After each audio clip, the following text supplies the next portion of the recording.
Tengan todos ustedes un día muy bendecido. En el día de hoy voy a traer un tema que para muchos puede ser considerado como un tema confuso, como un tema que no se debate a diario. En las iglesias pero se ha debatido, sin embargo este tema se ha debatido durante muchos siglos por muchos teólogos. Este tema es el tema de la predestinación. Tú me preguntarás, ¿predestinación de qué? Predestinación de salvación. Primero voy a empezar a definir qué es predestinación. La predestinación es conocer con anticipación un suceso o un evento de una persona u objeto. Conocer con anticipación lo que va a pasar para una persona u objeto. Esta definición, aunque sea corta, amplía nuestro margen de entendimiento sobre el tema que va a ser tratado el día de hoy. Hay muchas cosas que podemos predestinar a la vida, pero lo único, y luego lo vamos a ver a lo largo de la escritura, lo único que no se puede predestinar es la salvación individual de una persona, porque lo contrario a la predestinación de los escogidos, o como yo le llamo los super escogidos, lo contrario a la predestinación de los escogidos es el libre albedrío, que también vamos a plantear en el día de hoy. Vamos a ver el paralelo de estos dos conceptos. ¿Quién se inventó la doctrina de la predestinación de los pocos escogidos alrededor del mundo? La predestinación de salvación de los pocos escogidos. Esta doctrina, este concepto se lo inventó un obispo a finales de la edad, a finales del siglo IV y a comienzos del siglo V. Este obispo se llamó Agustín de Hipona. Agustín de Hipona, aparte de ser obispo, fue un gran filósofo en su tiempo, fue un gran disertador y apologista. Escribió muchos libros, hizo mucha retórica, tenía mucha letra, pero aparte de que escribió muchos libros, se puede destacar que él dijo o predicó verdades, pero también con esas verdades también predicó y formuló conceptos de mentira. Entre estos conceptos se encuentra la predestinación de salvación, la predestinación de algunos escogidos. Y también tocó el tema de salvo, siempre salvo, que también lo voy a explicar en un momento. Entonces, ¿por qué se originaron estos conceptos en la mente de Agustín de Hipona? Porque él pensó dentro de sí que tenía pues ya cierta reputación, comenzó a filosofar la escritura, pero la escritura no se puede filosofar. La escritura se explica a sí misma, pero nos dice que tenemos la palabra profética más segura, a la cual debemos de hacer bien estar atentos, como una antorcha que alumbra el lugar oscuro hasta que el día esclarezca, el sol de la mañana salga a nuestros corazones. O sea que tenemos la palabra en sí misma se explica. No tenemos necesidad de que venga alguna persona letrada o porque ha escrito muchos libros a decirnos lo que significa o no otro pasaje. Podemos escuchar a muchas personas, pero debemos analizar bien los puntos doctrinales. Y bueno, este tema de la predestinación fue inventada por Agustín de Hipona, pero también fue creída por otros teólogos a lo largo de los siglos. Martín Lutero creyó la doctrina de la predestinación, y Juan Calvino. Y alguno me puede decir, oh, si lo creyó Martín Lutero, pues lo podemos creer todos nosotros, porque somos supuestamente protestantes, reformadores. Pero Martín Lutero también tuvo otros errores doctrinales, como el bautismo de niños. Pues si vas a creer la predestinación de Martín Lutero, pues también cree el bautismo de niños, que también lo creyó Martín Lutero y Calvino. O sea que no se puede como generalizar los conceptos que ellos creyeron como para asimilarlos nosotros a este tiempo, porque no todo concepto, no podemos tragar todo de lleno de una persona. Debemos analizar a la luz de las escrituras si lo que una persona está diciendo es verdad o mentira.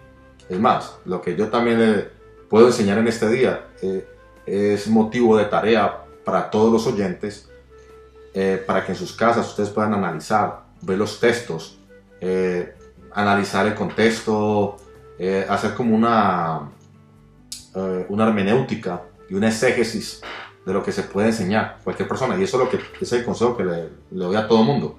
No coman de lleno todo lo que se dice. Analicen lo que se está enseñando. Porque puede hacer que en la ortodoxia estemos de acuerdo. La ortodoxia, los puntos de salvación, los puntos para ser salvos, puede hacer que en la ortodoxia estemos de acuerdo. Pero hay muchos otros puntos en que podemos diferir. Y este es el propósito de este canal, para poder explicar aquellos puntos. Entonces, bueno, ya definimos qué es la predestinación, definimos quién fue la primera persona que salió con este tema de la predestinación de salvación, que fue Agustín de Hipona, luego seguido por Martín Lutero y Juan Calvino. Bueno, el nombre original fue Jean Calvin, conocido como Juan Calvino, eso a finales del siglo XVI. Pero bueno, después de que ellos asimilaron esa doctrina, hubo muchas corrientes que se generaron, muchas escuelas, muchos seguidores comenzaron a debatir este mismo tema, los arminianos contra los pelagianos, y bueno, no quiero entrar en detalles en todo este asunto, pero aún hasta este momento hay personas que creen que fueron nacidas para ser salvos. O sea que Jesucristo murió no por todos los hombres, sino que Jesucristo murió por ciertas personas específicas en la tierra. ¿Ustedes creen que esto es una doctrina sana? No lo es. Eso es un concepto que se han tomado de ciertos versículos de la Biblia y los han acomodado a ciertos aspectos doctrinales. Déjenme explicarles esto. Por ejemplo, tú te llamas Juan Martín o Pedro... Pedro Zambrano, por decirlo así, ¿no? Te llamas Pedro Zambrano, pero entonces, desde antes de la fundación del mundo, ya Dios tenía planeado que Pedro Zambrano iba a nacer en este siglo, el siglo XXI, ya tenía planeado. Dios que entonces Pedro Zambrano ya estaba antes de la fundación del mundo para nacer en este tiempo y para que tú ibas a ser salvo. Pero tu tía, la que es rumbera, la que es pecadora, ella nació para irse al lago de fuego, al infierno y luego al lago de fuego. Ella nació para perdición. Pero tú, que eres cristiano, naciste para ir al cielo. Entonces, esta es la doctrina de la predestinación. Este es el concepto que se formuló durante muchos siglos y que es aceptado en muchos concilios cristianos. Pero esto es un concepto que es antibíblico y que va en contra de la naturaleza de nuestro Dios, porque nuestro Dios es un Dios de verdad, de juicio, de misericordia, un Dios de amor, y es un Dios que no comete vileza, que no hace acepción de personas. Entonces, ¿cuáles son los textos en que estas personas se justifican para apoyar la doctrina de la predestinación? Bueno, hay muchos, pero voy a tocar los más importantes y los más controversiales. Entre ellos ponemos Romanos capítulo 8, versículos 29 y 30. Romanos capítulo 8. Romanos 8, versículos... Vamos a comenzar con los versículos 29 y 30. Porque a los que antes conoció, también los predestinó, para que fuesen hechos conformes a la imagen de su Hijo, para que Él sea el primogénito entre muchos hermanos. Y a los que predestinó, a estos también llamó. Y a los que llamó, a estos también justificó. Y a los que justificó, a estos también glorificó. Si leemos el texto solamente hacia la carrera, alguien me puede decir, pero es que ya los predestinó, los escogió y los predestinó. Pero si desmenuzamos los versículos, parte por parte, podemos leer el versículo 29 de allá Romanos. Porque a los que antes conoció, o sea, estructuremos los versículos, a los que antes conoció. ¿A quién conoció Dios? A los que antes conoció. Se está refiriendo a los israelitas, separándolos del pueblo gentil. A los que antes conoció, a los del Antiguo Testamento, a los israelitas del Antiguo Testamento, a los que antes conoció. También, la palabra también es una palabra que ya incluye dos pueblos, no incluye ya uno, o sea, también. ¿Los predestinó para ser salvos? No. Porque luego me dice, para que fuesen hechos conformes a la imagen de su Hijo. O sea, que no fueron predestinados para ser salvos. fueron predestinados con un propósito. El propósito era ser hechos conformes a la imagen de su Hijo. O sea que podemos decir que Dios predestinó un propósito. Predestinó un propósito. ¿Cuál fue? El propósito era que tanto las personas que vivieron en el Antiguo Testamento, Abraham, Isaac, los profetas mayores, Daniel, Samuel, a estos Dios los predestinó para que sean conforme a la imagen de su Hijo. No los predestinó para ser salvos. No nacieron para ser salvos. O sea, los predestinó ¿para qué? Para que debido a su testimonio, debido a su vida intachable, fuesen hechos conformes posteriormente a la imagen de su Hijo.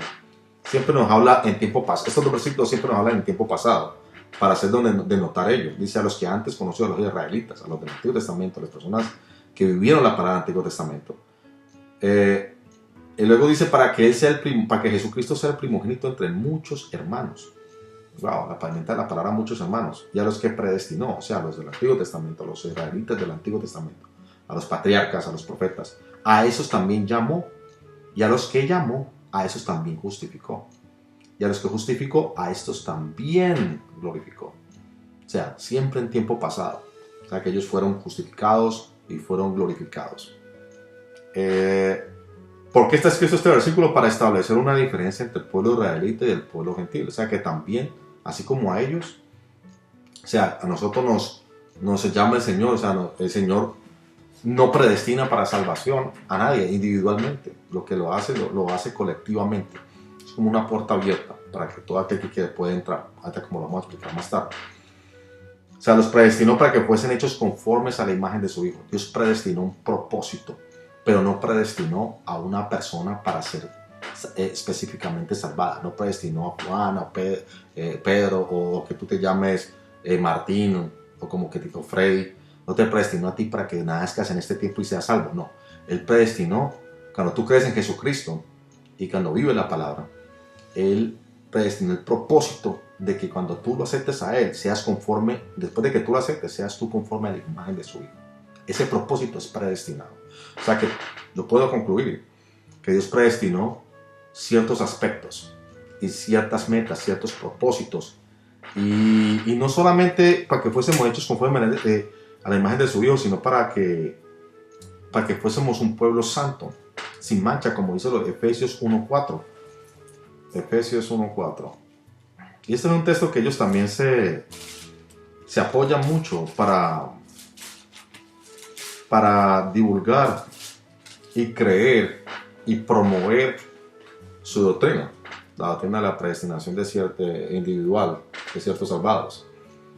Efesios 1.4 dice, según nos escogió en Él, antes de la fundación del mundo, nos está hablando del Padre, desde el versículo 3, según nos escogió en Él antes de la fundación del mundo, para que fuésemos santos y sin mancha delante de Él, en amor, habiéndonos predestinado para ser adoptados hijos suyos por medio de Jesucristo, según el puro afecto de su voluntad.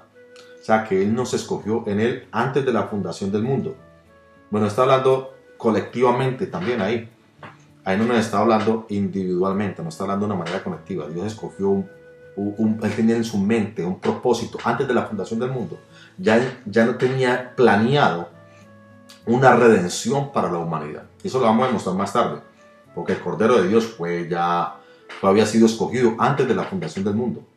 Es decir, Jesucristo fue predestinado para salvación, para todo aquel que cree, como lo vamos a explicar en un versículo siguiente. Entonces, ¿qué escogió Dios? Dios escogió en su mente, escogió un pueblo. Él escogió un pueblo para ser santo. Él tiene un propósito, una meta de un pueblo que sea santo y sin mancha. ¿Quién conforma ese pueblo? Todo aquel que cree. Toda aquella persona que acepta en Jesucristo en su corazón, que acepta al Hijo de Dios. Porque por gracia sois salvos por medio de la fe, dice la Escritura. Y esto no de vosotros, pero es un don de Dios. O sea, por gracia somos salvos. ¿Pero por medio de qué? De la fe. O sea, que es la fe del ser humano la que nos acerca hacia Dios. Por eso es que dice que nos escogió en Él antes de la fundación del mundo. O sea, ya tenía el propósito en su mente. El Padre Celestial ya tenía planeado un pueblo santo. Ya quería en su corazón tener un pueblo que lo amara a Él de corazón. En amor, habiéndonos predestinado para ser adoptados hijos suyos por medio de Jesucristo. O sea que, ¿qué predestina a Dios? Dios predestina la adopción, la promesa de adopción. Predestina el propósito, primero ya leímos, ¿no? El propósito de ser conformes a la imagen de su Hijo. Luego también predestinó la adopción de ser hijos de Dios, porque nacemos como criaturas de Dios, como creación de Dios, a imagen y semejanza. Pero la adopción, Dios nos da la adopción a través de la fe que depositamos en Jesucristo, a través de la fe en el Hijo de Dios, a través de nuestra vivencia para Él, a través de guardar los mandamientos, de amarlo a Él. Adoptados hijos suyos por medio de Jesucristo según el puro afecto de su voluntad. Entonces, estos dos capítulos o versículos que hemos leído de la Escritura no nos dicen para nada que hay una salvación individual. Lo que me está hablando es de una predestinación de propósitos, una predestinación de una promesa. Me está hablando de una escogencia grupal, no individual. Y esta fue la confusión que han tenido, esta confusión la han tenido los calvinistas y los agustinianos por décadas, por siglos. Y como vamos a leer en Efesios 2.10, nos dice el Señor que anticipadamente también Él preparó de antemano cosas para nosotros, para la iglesia en general. Porque somos hechura suya, Efesios 2.10. Porque somos hechura suya, creados en Cristo Jesús para buenas obras, las cuales Dios preparó de antemano para que anduviésemos en ellas. Ya Dios lo tenía ya planeado desde antes de la fundación del mundo para que nosotros anduviésemos en esas buenas obras. O sea, Dios tenía una meta, un propósito en su corazón. Pero esto no significa que Dios haya tenido ya su grupo de superelegidos para nacer en ciertas áreas y ciertas décadas o años específicos en la vida y en el transcurso del ser humano. ¿Por qué? Porque Dios no es un Dios que hace acepción de personas. Pero sí Dios predestinó cosas en beneficio de la iglesia. En 1 Pedro capítulo 1, versículo 20 y 21, vamos a tener más versículos. Y repito, estos versículos son los que se apoyan estas personas para formular su doctrina. 1 Pedro 2, capítulo 1, versículo 20 y 21. Dice el Señor: ya destinado desde antes de la fundación del mundo. Está hablando de Jesucristo. Pero manifestado en los postreros tiempos por amor de vosotros, y mediante el cual creéis en Dios, quien le resucitó de los muertos y le ha dado gloria para que vuestra fe y esperanza sean en Dios. Ya Jesucristo fue predestinado antes de la fundación del mundo, que es el unigénito de Dios, es el Cordero de Dios, ya predestinado, ya estaba en el plan de Dios. Fue manifestado en los posteriores tiempos por amor de nosotros. Pero lo que me llama la atención es el final del versículo 21. Para que vuestra fe y esperanza sean en Dios. Nuestra fe y esperanza son los aspectos fundamentales del ser humano involucrados en la salvación, que también forman parte del libre albedrío, como vamos a ver más adelante. Entonces, Dios predestinó ciertos aspectos, propósitos, predestinó a su Hijo. Y en 1 Corintios 2 vemos que la sabiduría fue predestinada. Vamos a leerlo. 1 Corintios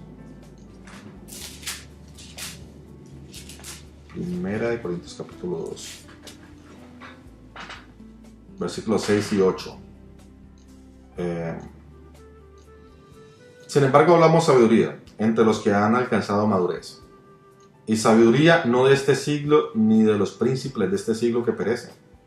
Mas hablamos sabiduría de Dios, en misterio. La sabiduría oculta, la cual Dios predestinó antes de los siglos para nuestra gloria. O sea que Dios Dios predestinó la sabiduría y la predestinó de antemano. Hubieron ciertos aspectos y propósitos predestinados de antemano, y ahí se incluye la sabiduría de Dios. Fue predestinada, la sabiduría oculta, la cual dice que los príncipes del siglo pasado no la entendieron, pero esta sabiduría es el evangelio de Jesucristo, ya predestinada ante los siglos para nuestra gloria.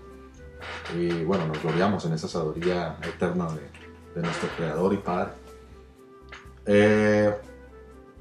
También podemos ver en Jeremías, y yo quisiera tocar, bueno, este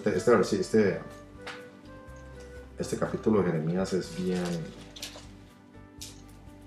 es predicado por muchas personas, es un poco polémico. Voy a tratar de explicarlo detenidamente. Jeremías 1:5 dice: antes que te formas en el vientre te conocí, y antes que nacieses te santifiqué, te di por profeta a las naciones. Y yo dije, Señor Yahweh, he aquí no sé hablar porque soy niño. Antes que te formas en el vientre te conocí. Entonces, hay muchos pastores que he escuchado, personalmente he escuchado decir que Jeremías era una persona que ya fue escogida para salvación desde antes de haber nacido. Pero aquí no me está hablando de ello, aquí me está hablando que el ministerio de Jeremías fue predestinado con anticipación. Fue el ministerio de Jeremías. Antes de que naciese ya tenía el propósito Dios de que él fuese profeta a las naciones. Ya lo había santificado, su ministerio ya estaba santificado desde antes de haber nacido. Esto no es algo que se cumple en todo el mundo. O sea, eso es una experiencia personal del profeta Jeremías. Ninguna persona puede decir, Dios ya me tenía como evangelista, o Dios ya tenía otra persona como pastor o profeta. Ahora en día he escuchado a muchos que toman el pasaje de este versículo de Jeremías para afirmar su ministerio y decir, Dios ya me tenía. Dios ya antes de nacer, ya Dios me tenía como pastor o como profeta. No. O sea, eso es una experiencia personal con Jeremías. Dios a Jeremías sí lo tenía con este propósito antes de haber nacido. Pero esto no significa que este versículo aplica para todos los creyentes a través de todas las edades, y los creyentes de ahora, o los pastores de ahora, los apóstoles de ahora. Déjeme decirle que no, esto es una experiencia personal de Jeremías. Una vivencia, una experiencia personal de él. Esto no es un versículo aplicable para todos los creyentes. Pero aún así, y los que creen que este versículo está implicado en la salvación de Jeremías, no, ese versículo solamente me está hablando de que el ministerio de Jeremías ya había sido predestinado por Dios y condicional también, porque luego me dice Jeremías, Señor Jehová, he aquí no sé hablar porque soy niño. Y me dijo Yahweh, no digas soy un niño, porque a todo lo que te envíe irás tú y dirás a todo lo que te mande. No temas delante de ellos, versículo 8. Porque contigo estoy para librarte, dice Yahweh. Creo que tenía Jeremías inseguridades, tenía temores, pero ya tenía un ministerio, estaba santificado desde el vientre de su madre por un ministerio. Pero aún así, los temores y las inseguridades hubieran podido ser piedra de tropiezo para ese ministerio naciente o ese ministerio que iba a surgir. Por eso Dios le da un consejo a Jeremías: no digas soy un niño, haz esto, haz aquello. Si fuera una predestinación, Dios no se tomaría su tiempo de decirle, haga esto, haga aquello, que bueno, ya usted lo santifiqué, usted ya sabe lo que tiene que hacer, sigue adelante. No, Dios le da unas pautas, Dios le da unos consejos. ¿Por qué? Porque en el ser humano existe una voluntad, existe un libre albedrío. Por eso Dios se toma su tiempo para decirle a Jeremías, no haga esto, porque eso puede impedir la predicación de la palabra. La palabra que tengo para colocar en tus labios para que tu ministerio se ejerza. Entonces, ¿pudo ser piedra de tropiezo? Claro que sí. Estos temores de inseguridad de Jeremías pudo ser piedra de tropiezo para este ministerio que ya había sido predestinado.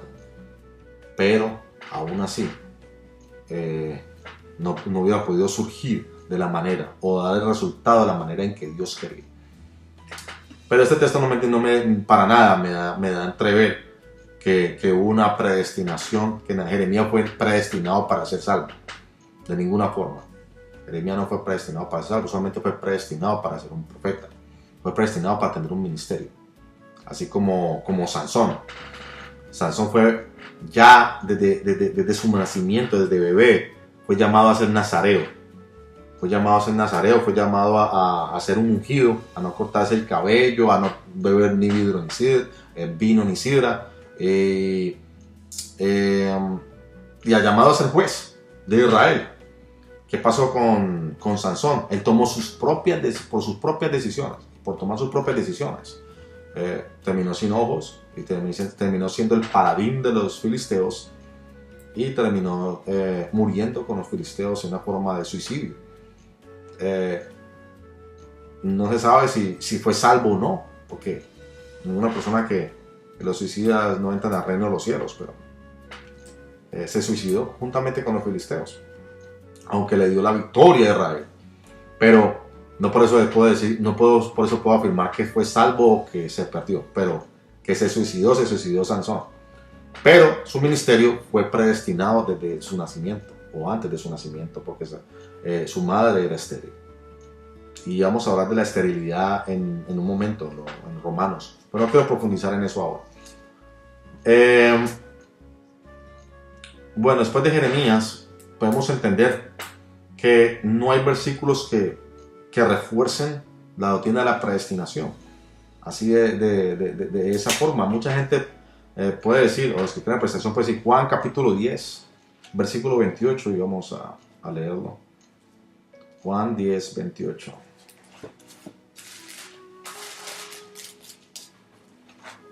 Juan 10, 28 y 29. Dice la escritura, cuando los judíos rechazan a Jesús, ya el Señor se pone a explicarles a ellos, ¿no? Que por qué no lo seguían. El Señor, desde el versículo 26 podemos leer, pero vosotros no creéis, porque no sois de mis ovejas, como os he dicho. Son los judíos que nos rechazaban a Jesús. Mis ovejas oyen mi voz, y yo las conozco y me siguen. Y yo les doy vida eterna y no perecerán jamás, ni nadie las arrebatará de mi mano.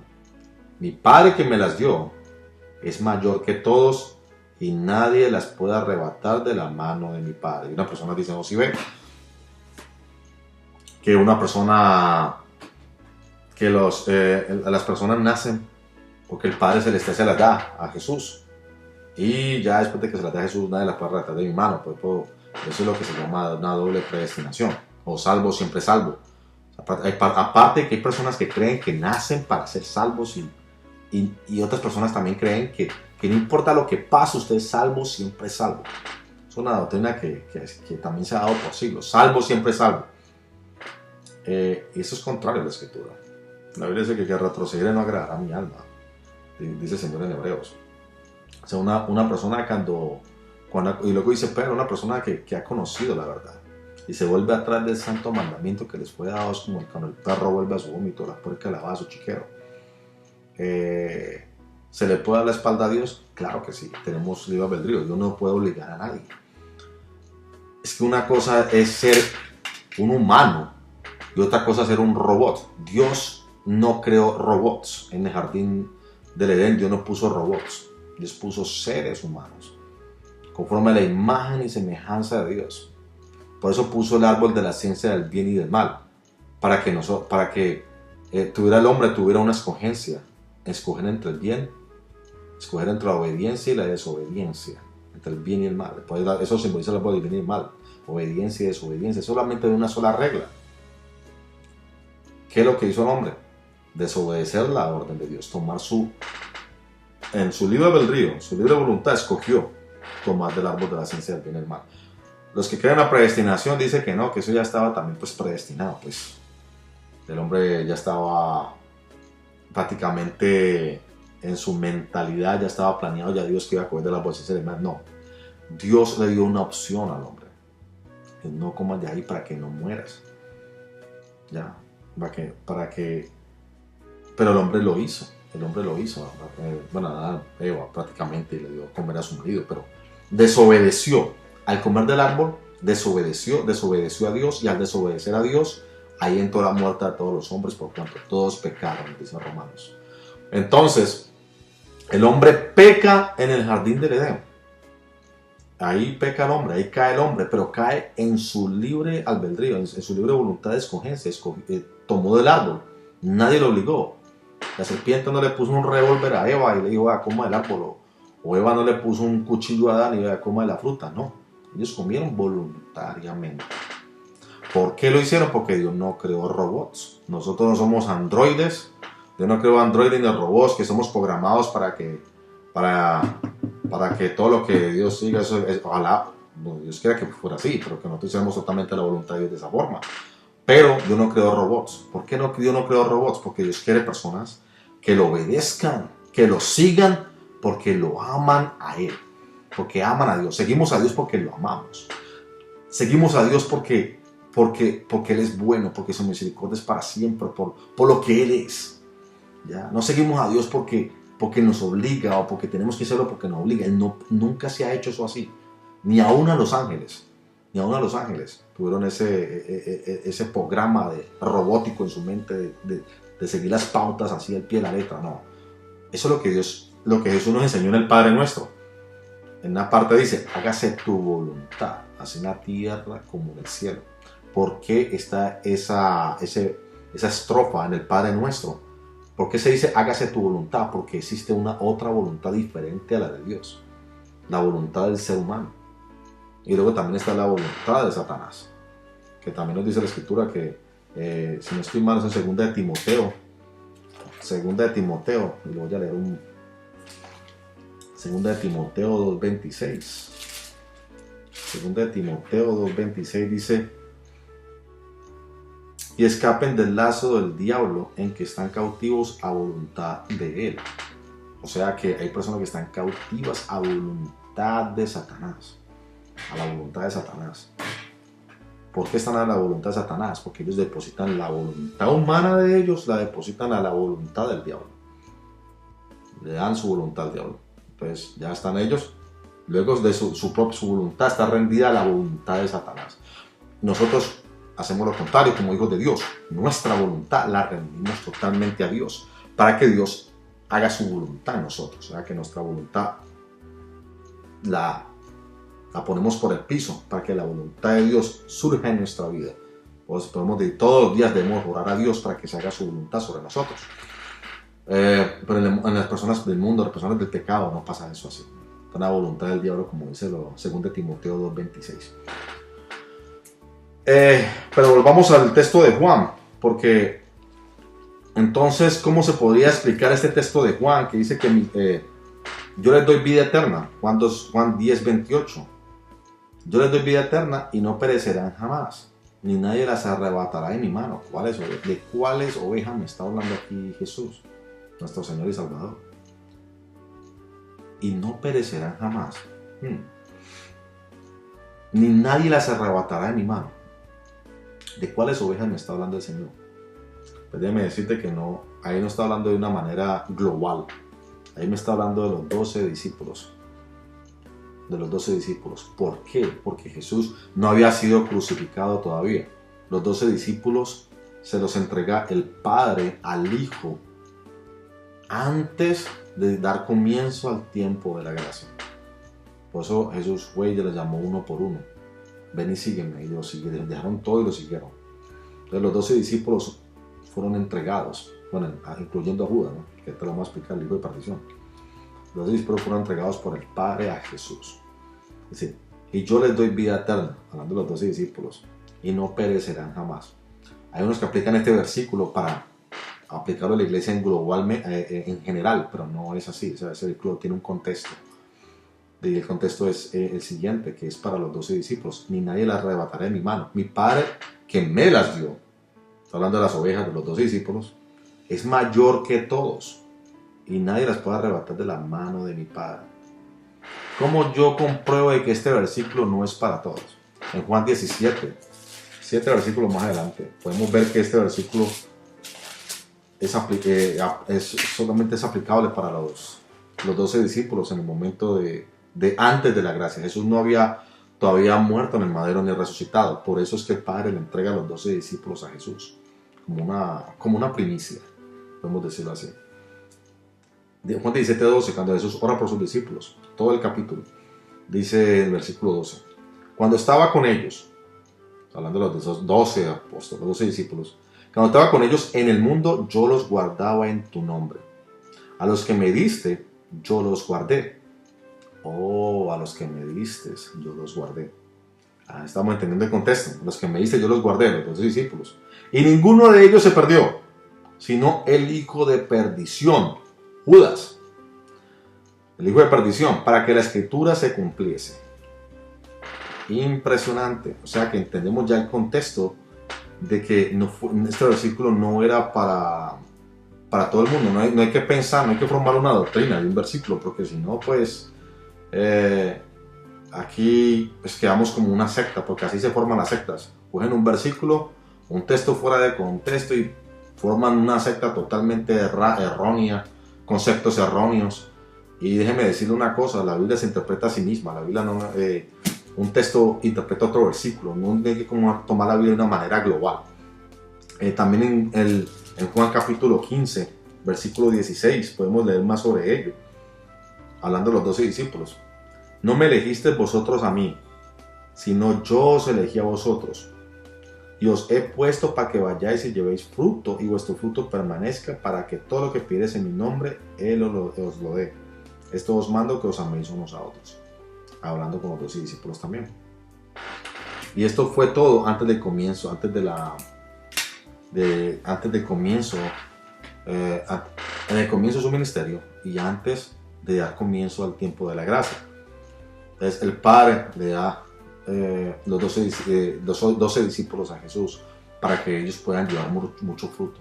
Después ellos puedan llevar el fruto en abundancia. Entonces por eso es que el progreso, la pauta, las pautas bíblicas, hay que tomar en cuenta la secuencia en que se está hablando, el momento, para no formular doctrinas erróneas. Entonces, no es que los 12 discípulos, no es que la iglesia, porque hemos personas que toman este versículo y dicen, no, sí es que la predestinación existe, ya todas las personas del planeta Tierra, ya el Padre se los da a Jesús, la iglesia entera, ya el Padre se los da a Jesús. Y toman también el versículo del libro de los Hechos, si no estoy mal es Hechos 2:47. Hechos 2:47.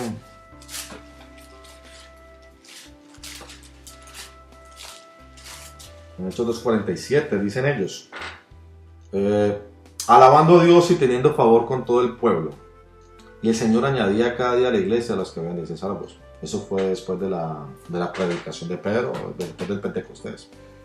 Dice que todo el mundo alabando y continua a Dios, teniendo favor con todo el pueblo.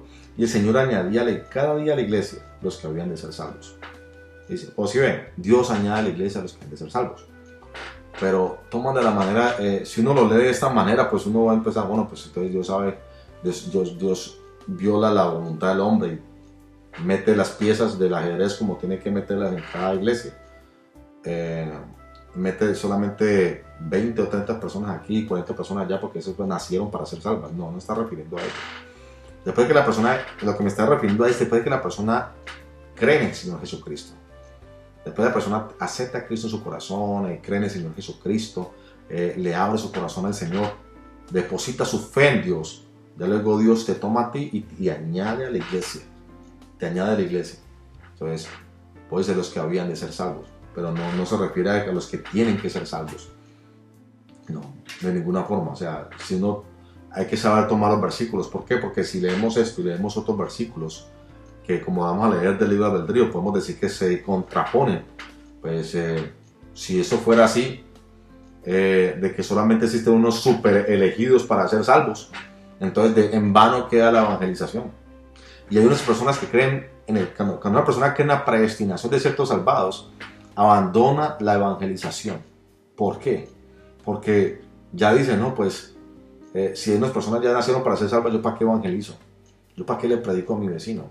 ¿Yo para qué le predico a tal persona? Si ya Dios sabe, ya Dios añade a la iglesia a los que han de ser salvos y ya Dios predestinó a ciertas personas para salvación. Entonces, ¿para qué? ¿Yo para qué predico la palabra?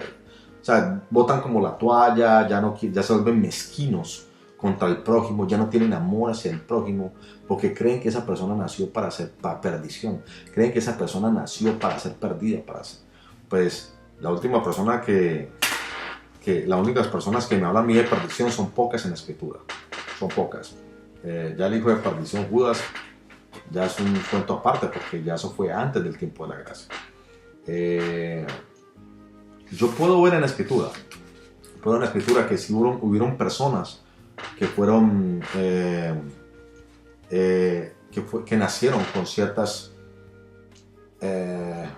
propósitos, podemos decirlo así, con ciertas inclinaciones para perdición. Pues Judas es uno de ellos, pero no es una excepción a la regla. Ya no es una cuestión de que todas las personas de ahí para allá van a nacer de esa forma. No, es algo que Dios hace en su misericordia, en su voluntad, es algo que ya Dios, son casos aislados, pero no casos generalizados. Y eso lo podemos ver aquí en Romanos, capítulo 9. Porque hay textos este texto sí es bien un poco controversial, pero vamos a tratar de entenderlo a la luz de la Escritura. Romanos capítulo 9, y vamos a leer del versículo número 8. Dice: esto es, no los que son hijos según la carne son los hijos de Dios, sino los que son hijos según la promesa son contados como descendientes. Porque la palabra de la promesa es esta: por este tiempo vendré y Sara tendrá un hijo. Y no solo esto, sino que también cuando Rebeca concibió uno de Isaac, nuestro padre, pues no habían aún nacido ni habían hecho aún ni bien ni mal, para que el propósito de Dios conforme a la elección permaneciese. No por las obras, sino por el que llama. Se le dijo: el mayor servirá al menor. Como está escrito: a Jacob amé, mas a Esaú aborrecí. Entonces, nos formulamos preguntas. Hacemos un poco de hermenéutica aquí en el asunto, un poco de exégesis. Ya, como repito, como en la ortodoxia podemos estar de acuerdo en muchos puntos, pero debemos aclarar que la doctrina se tiene que mantener de una manera uniforme. ¿Ya? Hay una sola verdad, no hay una verdad con mentira, porque hay personas que pueden decir: no, es que yo creo en la predestinación de los elegidos, pero también creo en el libre albedrío. No, eso es una sola verdad. No existen dos verdades, no existen dos mentiras, o una verdad con mentira, o algo mezclado. No, existe una sola verdad. Jesucristo es la verdad, pues existe la escritura en sí, es una sola verdad. Por eso tenemos que tratar de acomodar lo espiritual a lo espiritual, tenemos que acoplarnos a lo que Dios nos quiere decir a través de la palabra en el Espíritu Santo, que nos guía a toda la verdad. Entonces, como leímos, formulamos preguntas. A Jacob amé, mas a Esaú aborrecí. A Jacob amé y a Esaú aborrecí. Y uno dice: bueno, ¿por qué Dios amó a Jacob y por qué aborreció a Esaú? ¿Qué hizo Esaú? No había ni nacido todavía y ya era una persona aborrecida. Entramos otra vez a lo que habíamos explicado de Sansón antes de nacer. Antes de nacer ya tenía Dios un propósito con Sansón. Dios, lo mismo pasó con Esaú y Jacob. Su madre era estéril, Rebeca era estéril. Ya Dios tenía un propósito en mente con los hijos de Isaac. Porque ya Dios le había dado la promesa a Abraham. Luego le da la promesa a Isaac. Entonces, para cumplir esa promesa, era necesario intervenir en el mundo a través de algo sobrenatural. ¿Por qué?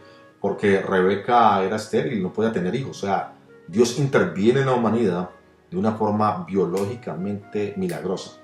Porque esas personas no estaban supuestas a nacer en el mundo. Ni Esaú ni Jacob estaban supuestos a nacer en este mundo.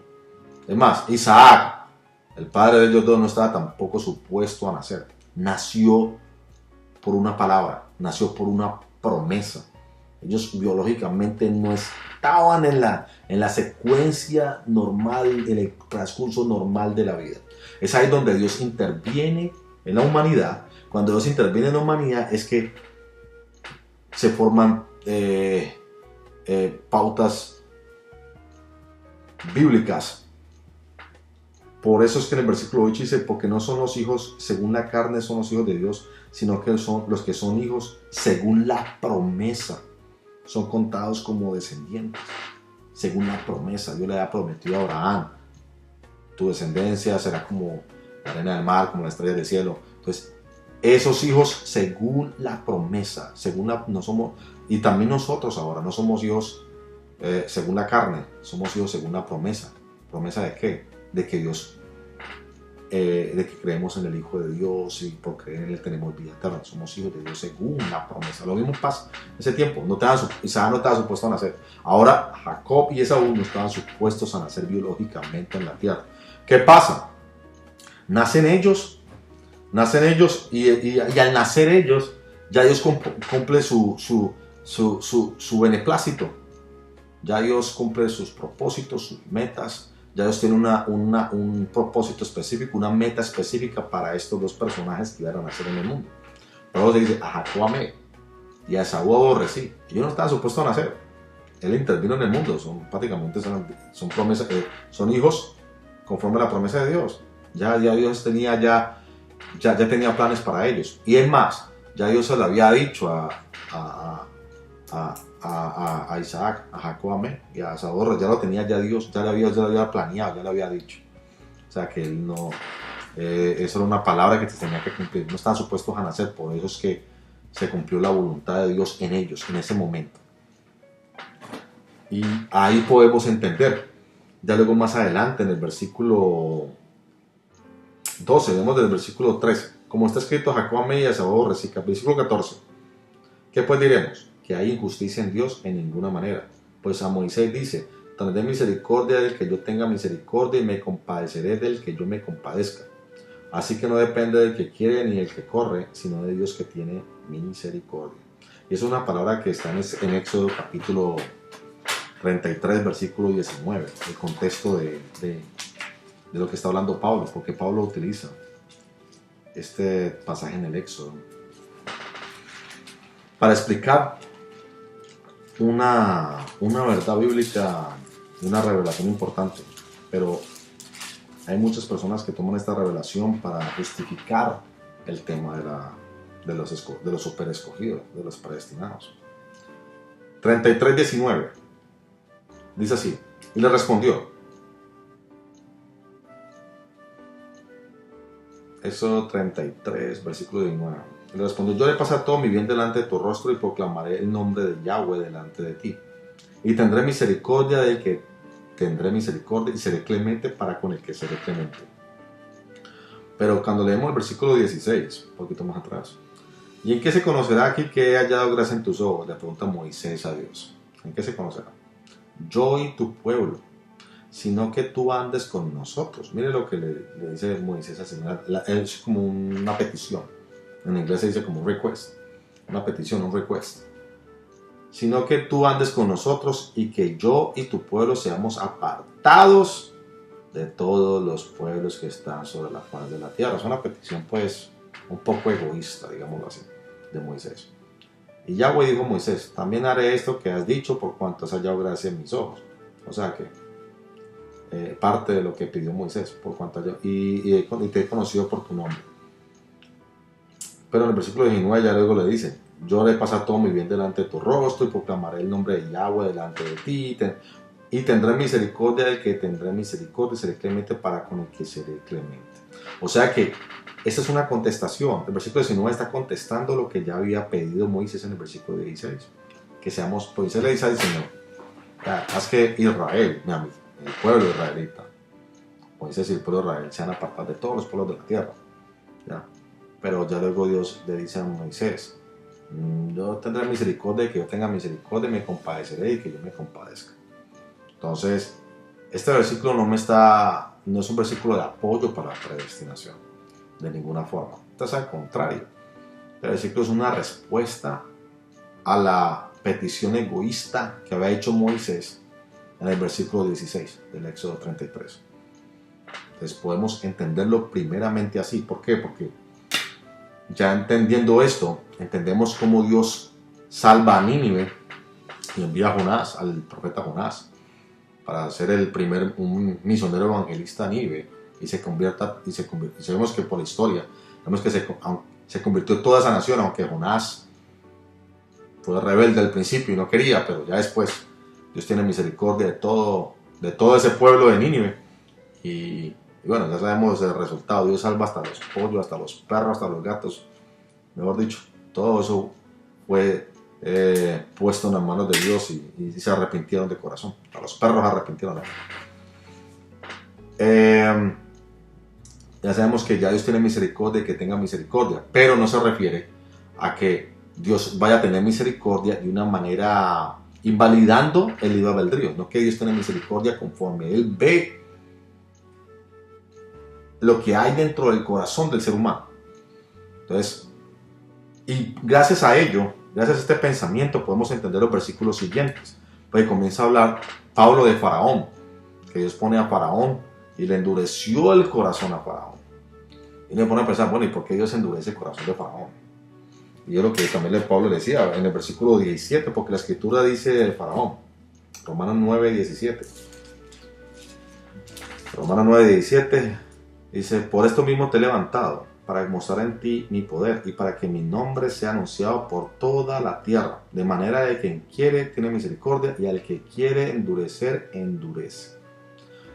Entonces, ¿endureció a Faraón? Claro que sí, Dios endureció el corazón de Faraón, eso no se puede negar. Y en el libro de los jueces, de Josué, no solamente a Faraón, en Josué, en capítulo 11, Josué 11, 18, vemos más ejemplos de endurecimiento, claro que sí. Pero luego vamos a explicar por qué endurece y cuál es el motivo de ese endurecimiento. ¿Qué es lo que causa que Dios endurezca el corazón de una persona? ¿Cuál es la raíz? ¿Cuál es el motivo? ¿Y cuál es el resultado? Josué 11:18. Por mucho tiempo tuvo guerra Josué con estos reyes. Hablando de los reyes de Canaán. No hubo ciudad que hiciese paz con los hijos de Israel. Escuchen bien, no hubo ciudad que hiciese paz con los hijos de Israel, salvo los hebeos, que moraban en Gabaón. Todo lo tomaron en guerra. Porque esto vino de Yahweh, que endurecía el corazón de ellos para que resistiesen con guerra a Israel para destruirlos, y que no les fuese hecha misericordia, sino que fuesen desarraigados como Yahweh le había mandado a Moisés. Pero ya vimos el porqué en el versículo 18, que no hubo ciudad que hiciese paz con Israel. Ese fue el motivo por que Dios los endureció, salvo los hebeos. Y sabemos por historia que los hebeos pues tuvieron misericordia de ellos, porque ellos no resistieron. Ellos querían la paz con Israel. O sea, eran conscientes, tenían conciencia, tenían voluntad y por voluntad propia hicieron paz con el pueblo israelita. Por eso no fueron destruidos en ese momento. Por eso no hubo destrucción, ¿ya? Salvo los hebeos. Esos hebeos fueron inteligentes, pero fueron personas con libre albedrío. Si los hebeos hubieran resistido a los israelitas y a Josué, hubieran sido destruidos. Ahí vemos entonces el libre albedrío, ahí vemos entonces la libre escogencia, vemos la voluntad de ciertos personajes en estos tres versículos podemos ver. Pero también podemos ver la voluntad también de Dios, que al endurecer el corazón de esas personas, porque esas personas no quisieron tener paz, los endureció. Y eso es lo que va a pasar también en el futuro cuando venga el anticristo, como hemos leído también en el Nuevo Testamento, que hay personas que por cuanto no aceptan el conocimiento de la verdad para ser salvos, el Señor les envía un espíritu de mentira para que le crean a la mentira, para que se acaben de perder. Entonces ese es nuestro Dios. Cuando Él ve en el corazón del hombre que ya no pasa nada, que las personas no quieren cambiar, que no hay una persona que no quiere aceptar el amor de la verdad para salvación. Dios tiene que hacer algo para que se acabe de destruir, y ya sabe que. Pero eso no significa que una persona no tenga libre albedrío, no tenga libre voluntad. Es que esa persona nunca va a aceptar. Esa persona, por más que uno le predique, no va a hacer. Lo mismo pasó con Faraón, lo que hemos leído ahí en Romanos. Pues vamos otra vez a Romanos. Lo mismo pasó con Faraón.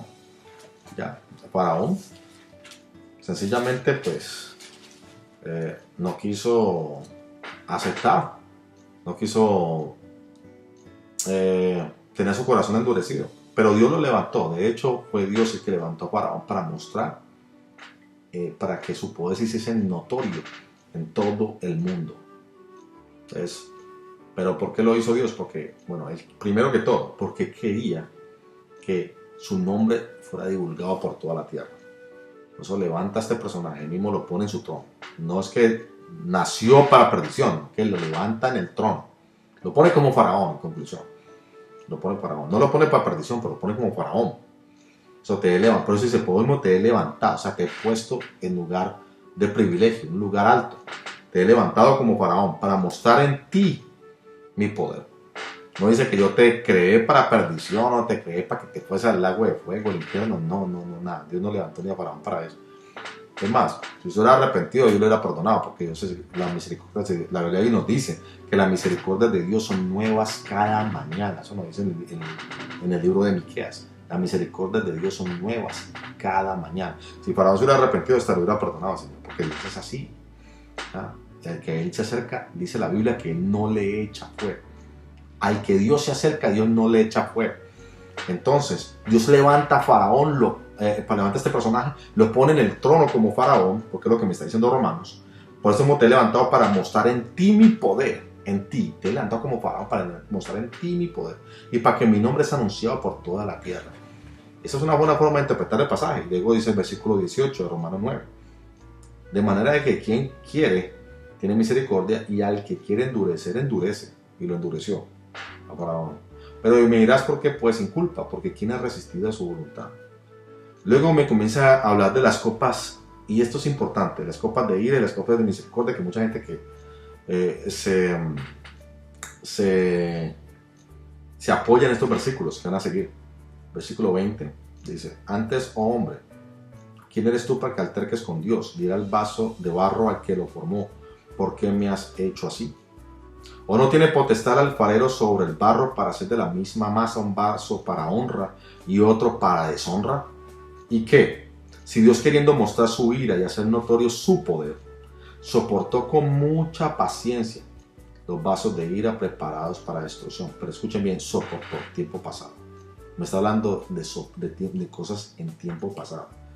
Dios soportó con mucha paciencia los vasos de ira preparados para destrucción, el pasado.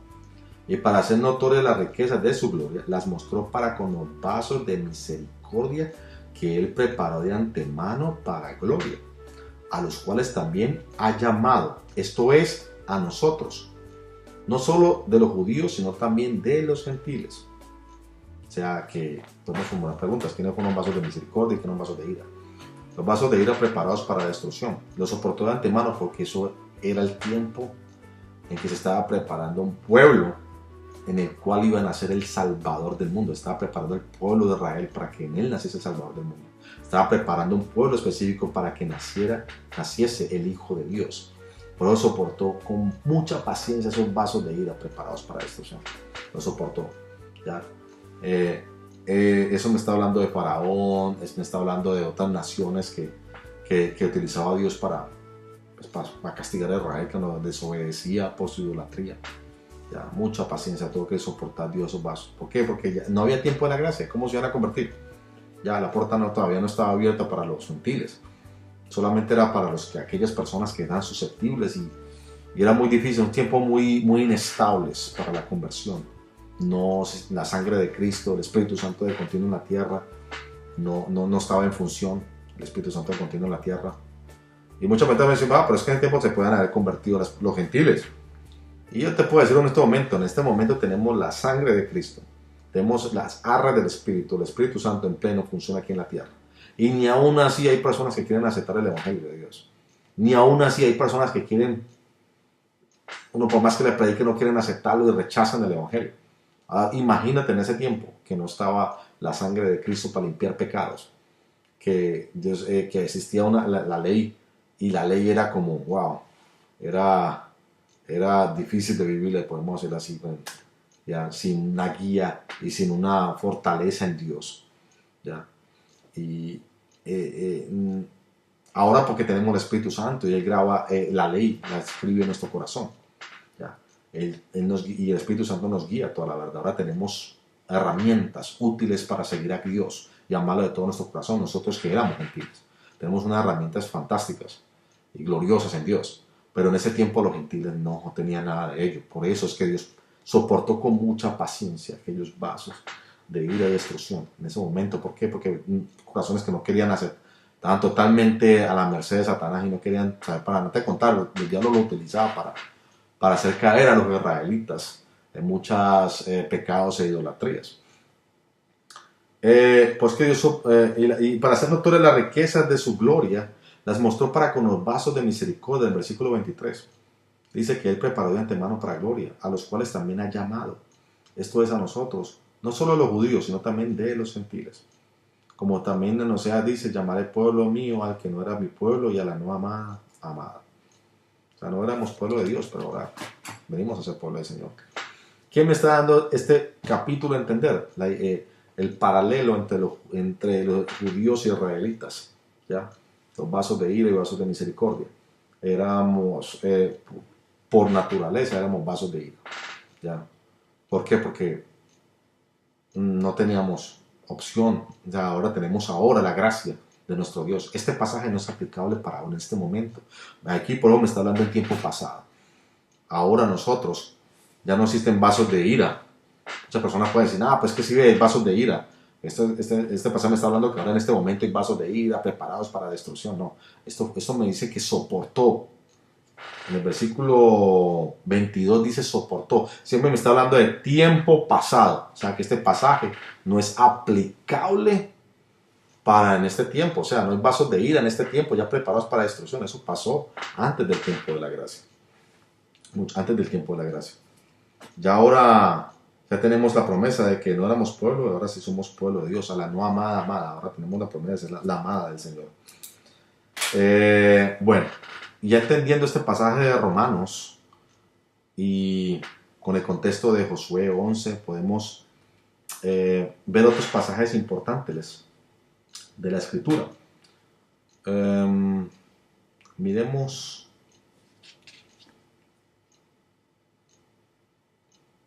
en Mateo 24, Mateo 24, 14. Vemos otros pasajes que de apoyo de los que creen a la predestinación, o los que creen a la doble predestinación. ¿Usted cree que como una persona pues quiera creer? Es bueno que ustedes investiguen este tema. Es un tema un poco largo, pero trataré como de desmenuzarlo brevemente. Mateo 24, 14 dice, y será predicado este evangelio del reino en todo el mundo para testimonio de las naciones y entonces vendrá el fin. Entonces unas personas dicen, bueno, sí, el evangelio es predicado, pero porque es predicado para testimonio, pero no para salvación, sino que solamente es por testimonio. Pero esto es como una manera como infantil de interpretar la Biblia, porque no se puede decir de una forma más cruda, ¿no?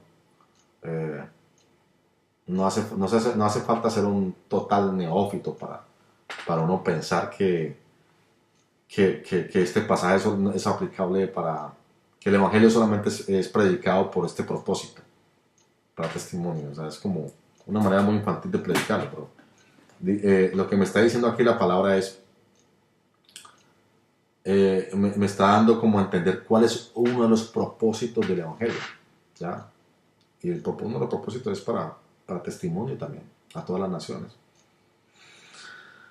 En el versículo 24 dice, de ahí mismo de Mateo 24, o sea, Mateo 24, 24, dice, porque se levantarán falsos cristos y falsos profetas y harán grandes señales y prodigios de tal manera que engañarán, si fuere posible, aún a los escogidos.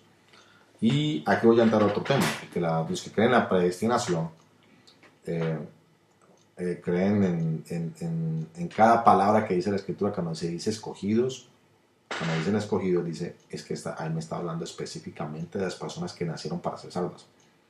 Y no dan a entender, no caen en cuenta que cuando la palabra dice escogidos se refiere a los israelitas. Casi siempre, cuando leemos escogidos, no se está refiriendo a la iglesia, se está refiriendo al pueblo de Israel. El pueblo de Israel se dice que son los escogidos. ¿Ya? ¿Los escogidos para qué? Para levantar. Los escogidos de Dios para que ahí naciese el Salvador. Prácticamente, pero en el momento no lo entendía. Pero cada vez que se dice escogidos, se está refiriendo a la nación de Israel. El contexto de esto podemos verlo en 1 de Crónicas 16, versículo 13. 1 de Crónicas 16, 13. 1 de Crónicas 16, 13. Y leemos. 1 de Crónicas 16, 13. Oh vosotros, hijos de Israel, su siervo, oh hijos de Jacob, sus escogidos. Este es son unos versículos que son de tantos que hay para darles a entender que siempre que me habla a mí de escogidos se está refiriendo a la nación de Israel. Entonces, para entender lo que se está hablando en Mateo capítulo 24. También en Salmos 105, versículo 43. Salmos 105, versículo 43. Dice, sacó a su pueblo con gozo, con júbilo a sus escogidos. Cuando salió el pueblo de Egipto, ¿no? Sacó a su pueblo con gozo, con júbilo a sus escogidos. Hablando también del pueblo israelita. Del 106, versículo 5. Ahí es Salmos. Salmos 106, versículo 5. Salmos 106, 5 dice así. Para que yo vea el bien de tus escogidos, para que me goce con la alegría de tu nación y me gloríe con tu heredad. Wow. Ahí también está hablando de Israel. O sea que siempre que me habla a mí la palabra de escogidos, me está hablando de Israel. Ahora volviendo allá a Mateo 24, 24, ya como hemos entendido que la palabra escogido no se refiere a toda la iglesia, o la palabra escogido no se refiere a los predestinados, podemos decirlo así, los que nacieron con el privilegio de ser salvos, si es que creyésemos la doctrina de Agustín de Hipona. Entendiendo ya esto, ya entendemos el versículo a qué se refiere, porque se levantarán falsos cristos y falsos profetas y harán grandes señales y prodigios, de tal manera que engañarán, si fuere posible, aún a los israelitas, como ya lo he dicho antes. Entonces, ¿cómo así que miran los israelitas? Porque mira, Mateo capítulo 24, del 1 hasta el 14, lo hemos leído, del 1 al 14, o del 1 al 15, hasta ahí si tú comienzas a hablar, a leer, van a entender que está hablando de una forma global, la iglesia, o la iglesia en general, las personas que aceptan a Cristo en su corazón, o que siguen al Cordero. Ya me está hablando de una forma global, de los salvados, en la iglesia, de una forma global. Pero el versículo 15 en adelante, ya me está hablando, ya habla no para la iglesia. Del versículo 15 de Mateo 24, ya me habla los versículos siguientes, después del versículo 15 en adelante, me está hablando para Israel, el mensaje es para Israel, específicamente de Israel. Pues entendemos, desde el versículo 15 dice, cuando veáis en el lugar santo la abominación desoladora de que habló el profeta Daniel, de que le entienda, entonces la abominación desoladora es para Israel. Entonces los que estén en Judea, huyan a los montes. Los que estén en Judea, o sea, para Israel. El que esté en el campo no vuelva atrás para tomar su capa. Hay de las que estén en cinta, las que se críen en aquellos días. Me está hablando ya de los tiempos del anticristo. La iglesia no va a estar aquí, por supuesto. Orad pues porque vuestra vida no sea en invierno ni en día de reposo. ¿A quién está hablando? Para los israelitas. El versículo 20 de Mateo 24. Y ahí para allá podemos ver, ¿no? Porque entonces habrá gran tribulación. Para la iglesia, no. Este trato va a ser para los israelitas. Habrá gran tribulación, la cual no la ha habido desde el principio del mundo, ni ahora ni la habrá. Sino que aquellos días no fuesen acortados, nadie sería salvo, más por causa de los escogidos. Mas por causa de aquellos israelitas que van a estar en la gran tribulación, aquellos días serán acortados. Entonces, entendemos que el versículo 15 de Mateo capítulo 24, desde el versículo 15 en adelante, ya no es este mensaje para la iglesia, este mensaje es para Israel. Entonces, ahí entendemos la palabra escogidos, como ya hemos confirmado anteriormente, la palabra escogidos se refiere específica y directamente a la nación israelita, no es para la iglesia.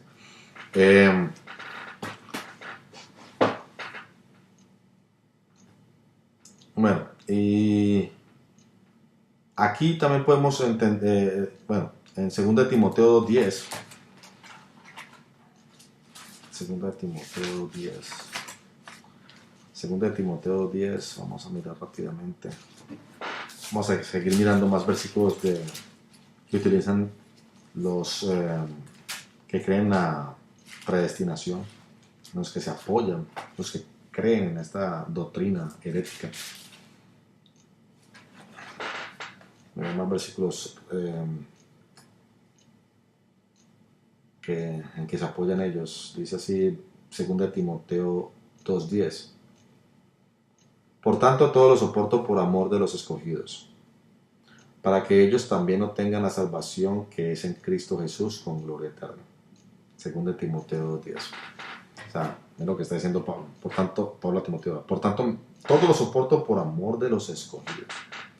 ¿Para qué? Para que ellos también obtengan la salvación que es en Cristo Jesús con gloria eterna. O sea, Pablo no está refiriendo a la iglesia. Dice, para que ellos también. Wow. Pablo fue un predicador para los gentiles.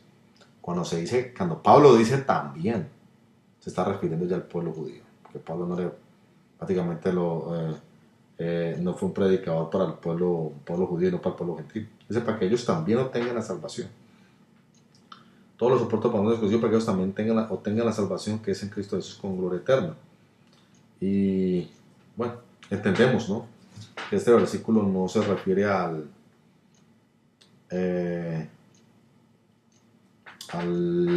no se refiere a los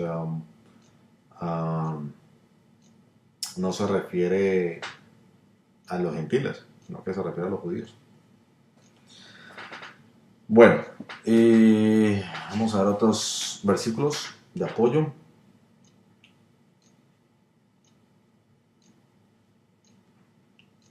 De hecho, hay mucho contexto, hay mucho que podemos ver, ¿no? Hay mucho que podemos ver acerca de esta doctrina errónea, doctrina de la predestinación. Pero son solamente confusiones confusiones que se generan en la mente del ser humano, ¿no? Pero ahora les voy a demostrar por la Biblia que el libre albedrío es algo real, es algo verídico. El libre albedrío no es un cuento, no es un cuento inventado, por algunos, ni una doctrina defendida solamente por algunos como John Wesley, el fundador de la iglesia metodista, defendía a capa y espada el libre albedrío. Esto no es un cuento meramente inventado por algunos. El libre albedrío es un regalo de Dios para la humanidad. Eso es un regalo de Dios. Prácticamente Dios nos creó con la capacidad de escoger entre el bien y el mal. Dios te escogió con la capacidad y con la opción interna de escoger entre el mal y el bien, entre pecar o no pecar. Nada te detiene en este momento de coger y ir a un bar y estar con prostituta, lo que sea.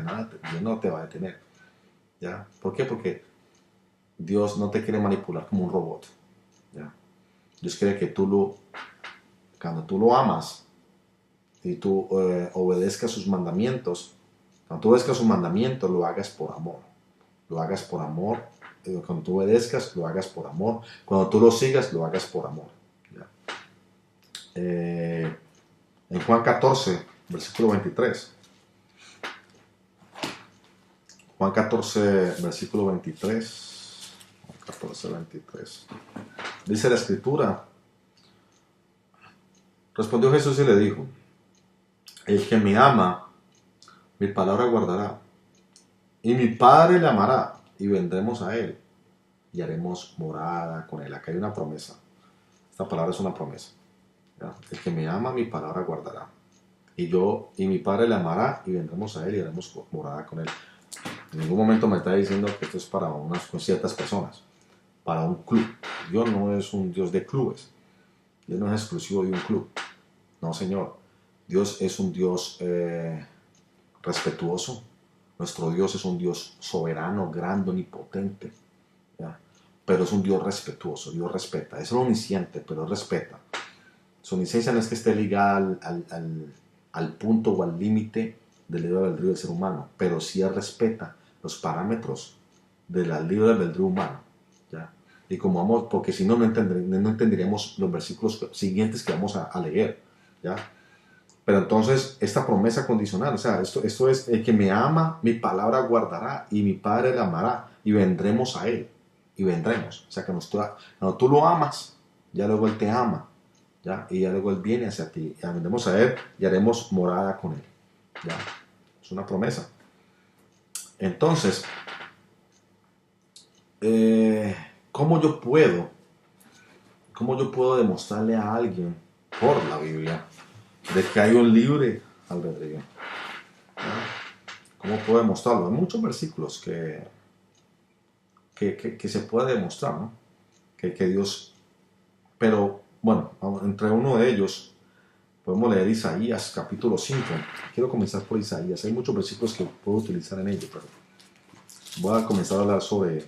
Nada, que ya tocamos puntos sobre lo que creen, puntos de apoyo de la predestinación. Vamos a tocar puntos de apoyo o versículos de apoyo para el libre albedrío. Vamos a indagar, vamos a escudriñar versículos de soporte sobre el libre albedrío. Entre ellos, en Isaías capítulo 5, dice, parábola de la viña. Ahora cantaré por mi amado el cantar de mi amado a su viña. Tenía mi amado una viña en una ladera fértil, y la había cercado y despedregado, y plantado de vides escogidas. Había edificado en medio de ella una torre, y hecho también en ella un lagar. Escuchen bien, y esperaba que diese uvas, y dio uvas silvestres. Wow. Pues podemos pensar, Dios esperaba que diese uvas, esperaba, la palabra esperaba. Wow, me llamó la atención cuando leí el versículo. ¿Cómo hace que Dios esperaba que diese uvas y dio uvas silvestres? Dios esperaba que diese uvas. O sea, Dios edifica la viña, la pone, la cerca, provee todos los medios necesarios para esta viña. Pero después de que Dios hace todo el trabajo y la labra y todo, Dios se siente esperar para que dé un fruto. Para que dé fruto, pero no da el fruto que Dios esperaba. Da uvas silvestres. Entonces, uno pone a pensar, bueno, y si Dios conocía, entonces ¿para qué esperaba? Si Dios ya conocía de antemano de lo que iba a hacer esta viña, ya conocía el resultado final de la viña, ¿por qué Dios esperaba? No tiene sentido. No tendría sentido el versículo. No tendría sentido esa parte de la escritura. En vano la leeríamos, porque ya no, pues, si Dios sabía lo que iba a pasar con esta viña, entonces ¿para qué esperaba? Entonces hay que tener en cuenta este punto importante, porque eso es lo que desea Dios en todo cristiano. Dios te da la palabra, Dios te da los medios de salvación, provee personas que te hablen, que te animen, que te instruyan, pero Dios espera de ti un fruto y tú das el fruto equivocado. ¿Ya? Hay muchas personas que le puedes pasar lo mismo, porque ya Dios comienza a hacer una comparación entre la viña y todo ser humano. Pero sigamos leyendo los versículos 4 y 5 de aquí, este mismo capítulo de Isaías. Versículo 4 de Isaías capítulo 5. ¿Qué más se podía hacer a mi viña que yo no haya hecho en ella? ¿Cómo esperando yo, dice Dios, que diese uvas, ha dado uvas silvestres? Os mostraré pues ahora lo que haré yo a mi viña. Le quitaré su vallado y será consumida, y aportillaré su cerca y será hollada. Hay una consecuencia. Y el versículo 6 y 7 dice, Haré que quede desierta, no será podada ni cavada, y crecerá en el cardo y los espinos. Y aún a las nubes mandaré que no derramen lluvia sobre ella. Ciertamente la viña de Yahweh de los ejércitos es la casa de Israel. Y los hombres de Judá planta deliciosa suya. Esperaba juicio y aquí vireza, justicia y aquí clamor. O sea, Dios esperaba un fruto, Dios esperaba el fruto de justicia, pero no lo dio. Israel no lo dio. Y aquí clamor. Entonces, pero Dios hace su trabajo y él se sienta a esperar. ¿Por qué? Porque estaba de por medio el libre albedrío del pueblo de Israel, la libre escogencia. ¿Ya? El pueblo de Israel no decidió, no, en su libre albedrío no escogió el bien, no escogió el juicio ni la justicia. En su libre albedrío, en su libre voluntad, el pueblo de Israel escogió la vileza, la injusticia. ¿Ya? Por eso es que yo creo que existe un libre albedrío, si no este pasaje no tendría sentido. No tendría sentido para nada este pasaje de la escritura que hemos leído de Isaías. En Jeremías capítulo 2, vamos a ver Jeremías capítulo 2. Jeremías capítulo 2. Jeremías 2:19. Dice así, del 19 al 21. Tu maldad te castigará y tus rebeldías te condenarán. Sabe pues y ve cuán malo y amargo es el haber dejado tú a Yahweh tu Dios y faltar mi temor en ti, dice el Señor Yahweh de los ejércitos. Porque desde muy atrás rompiste tu yugo y tus ataduras y dijiste, no serviré. Con todo eso, sobre todo collado alto y debajo de todo árbol frondoso te echabas como ramera. Te planté de vid escogida, simiente verdadera en ella. ¿Cómo pues me has vuelto sarmiento de vid extraño? Es una pregunta, hasta Dios se pregunta, ¿cómo pues tú te has vuelto? Ya hice todo por ti. Ya, de muy atrás rompiste tu yugo. Dicen, yo no rompí, ya rompiste tu yugo y tus ataduras. Y dijiste, no serviré. ¡Wow! Israel dijo, no más, no serviré. ¿Tuvo la opción o no tuvo opción? Ya Dios había hablado, Dios estaba esperando que dice, ¿cómo puede me han vuelto sarmiento de vid extraña? Ya hasta Dios sepa, se hace una pregunta, le hace una pregunta a Israel, ¿por qué te has vuelto así? ¿Qué te hice yo? Tu maldad te castigará y tus rebeldías te condenarán. Dice, el versículo 19, el haber dejado tú a Yahweh tu Dios y faltar mi temor en ti, dice el Señor Yahweh de los ejércitos. ¿Ya? Haber dejado tú, dice, dejado. O sea, la persona tuvo la opción, Israel tuvo la opción de dejar a Dios. Tuvo la opción y lo hizo. Dice, dejaron a Dios. O sea, si tú crees que una predestinación de Israel fue predestinado para salvación, entonces ¿por qué dejaron a Dios? Porque el pasaje me dice que tuvo esa opción de haberlo dejado. Tuvo el libre albedrío de haber dejado a Dios. No tiene sentido entonces. Si tú crees una predestinación de unos super elegidos o unos super pocos o escogidos o crees que salvo siempre es salvo, no tiene sentido este pasaje de la escritura. O sea, hay que empezar a analizar la palabra.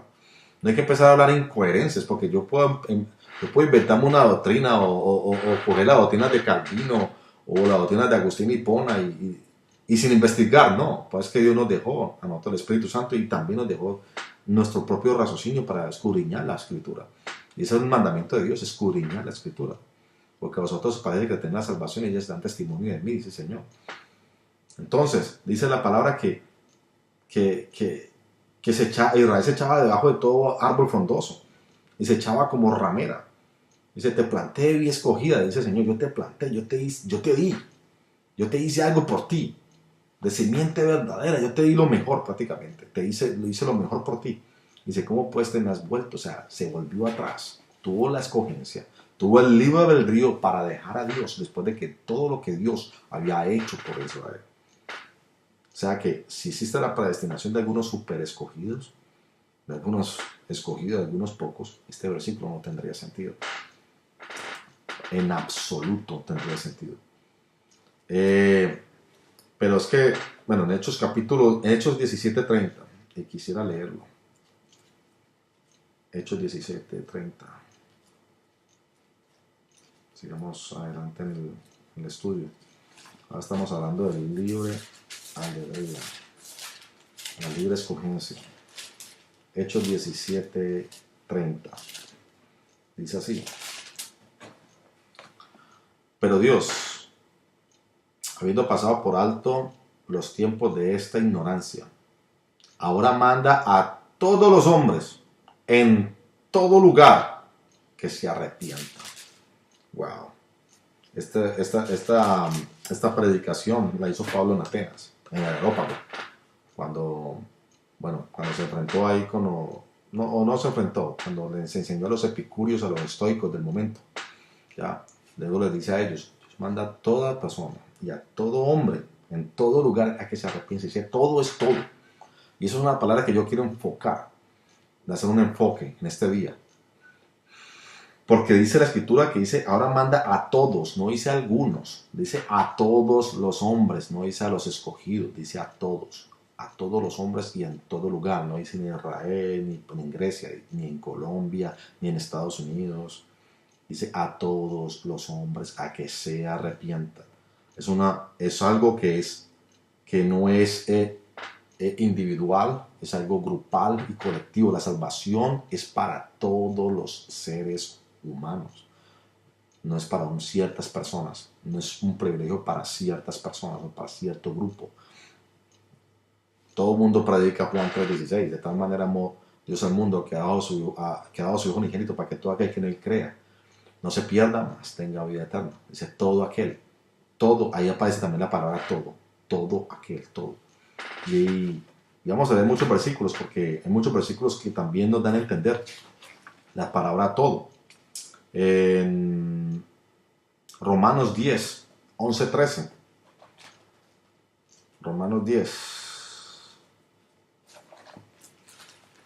Romanos capítulo 10, versículos del 11 al 13. Dice: pero la escritura dice, todo aquel que en él creyere no será avergonzado. Dice todo, otra vez. Todo aquel que en él creyere, no dice de unos escogidos, no dice de algunos pocos, dice todo aquel que en él creyere no será avergonzado. Porque no hay diferencia entre judío y griego, pues el mismo que es Señor de todos es rico para con todos los que le invocan. Porque todo aquel que invocar el nombre del Señor será salvo. Todo aquel. No me habla de unos pocos, me dice todo aquel. Es una puerta abierta, está la puerta en el cielo. Ya aquí yo estoy a la puerta y llamo, si alguno oye mi voz y abre la puerta, entraré a él, cenaré con él y conmigo. Apocalipsis 3:20. No más necesitan personas que creen en la predestinación, que ese mensaje solamente era para la iglesia de la Odisea. No, ese mensaje es para todas las personas, para todos los seres humanos. Aquí yo estoy a la puerta, esa es la puerta abierta, esa es la puerta. Ya. Jesús lo dijo: yo soy el camino, la verdad y la vida, y nadie va al Padre si no es por mí. Hay un solo que es el camino. A Jesucristo es el camino. Entonces el camino está, el camino para entrar al cielo. No está diciendo que Él vino acá para salvar unos pocos escogidos. No, Él vino aquí a la tierra para hacer el camino al cielo, para ser nuestro abogado ante el Padre. Y esto es lo que Dios quiere de todos los seres humanos, que acepten este conocimiento. ¿Por qué? Porque si pensamos que Jesucristo murió solamente por algunos escogidos, por algún grupito, estamos colocando a Dios en un nivel muy bajo, en un nivel prácticamente pagano a Dios. Pero nuestro Dios no es un Dios pagano, nuestro Dios de misericordia. La puerta está abierta para cualquier ser humano que crea en Él, cualquier ser humano que le abra su corazón y crea en Él. Y podemos mirar muchos versículos, por ejemplo, Tito 2:11. Tito 2:11.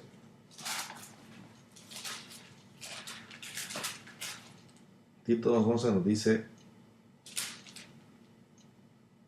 porque la gracia de Dios se ha manifestado para salvación a todos los hombres. No dice algunos, dice otra vez la palabra todos. Y en 1 Timoteo capítulo 4, versículo 10. 1 Timoteo 4:10 dice la escritura: que por esto mismo trabajamos y sufrimos oprobios, porque esperamos en el Dios viviente, que es el Salvador de todos los hombres, mayormente de los que creen. Es el Salvador, no de unos pocos. Jesucristo es el Salvador de todos los hombres. Y en 1 Timoteo 2:3-6 1 Timoteo capítulo 2, versículo 3. Porque esto es bueno y agradable delante de Dios nuestro Salvador, el cual quiere, escuchen bien, pero ¿qué es lo que quiere Dios? El cual quiere que todos los hombres sean salvos y vengan al conocimiento de la verdad.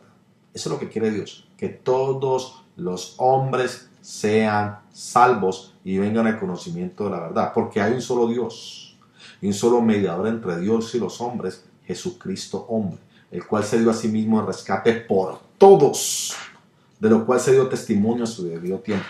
¿Murió Jesucristo por algunos escogidos? ¿Por algunos que creen, entre comillas, la predestinación de algunos escogidos? Por supuesto que no. ¿Se equivocó Calvino? Claro que se equivocó Calvino. ¿Se equivocó Lutero? Claro que se equivocó Lutero. Es más, Calvino y Lutero creían en el bautismo de niños. Entonces, si usted cree en la predestinación porque Juan Calvino creyó en la predestinación, pues crea también en el bautismo de niños porque ellos también creen en el bautismo de los niños.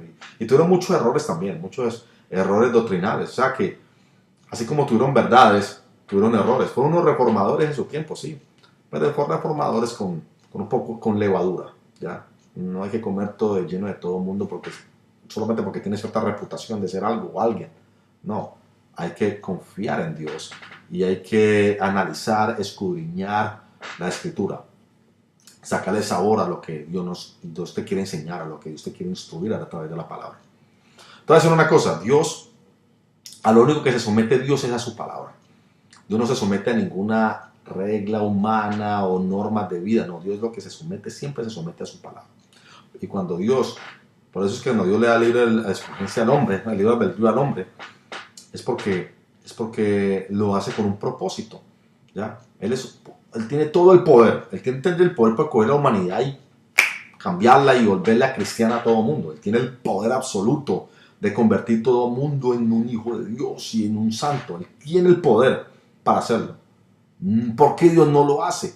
Porque Dios no quiere personas que lo amen por obligación. Lo quiere que lo amen es por amor, porque de verdad lo aman a Él, porque de verdad quieren seguirlo, porque lo estiman a Dios, porque le aprecian a Dios, porque aman a Dios. Y tú amas a Dios y lo sigues a Dios es porque tu voluntad es puesto en ello, para seguirlo a Él.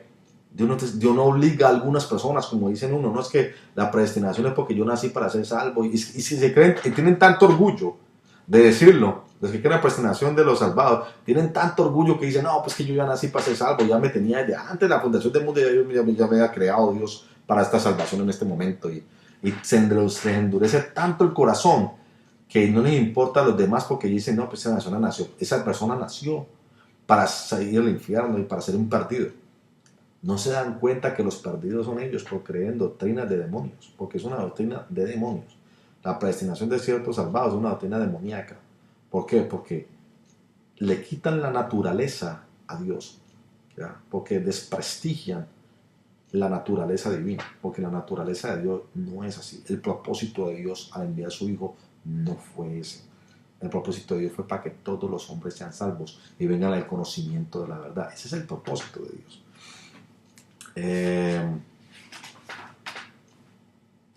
En Ezequiel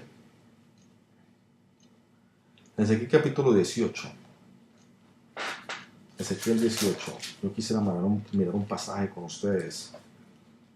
Ezequiel capítulo 18, dice la escritura desde el versículo número, Ezequiel 18, versículos 4 al 20, dice: He aquí que todas las almas son mías, como el alma del Padre, así el alma del Hijo.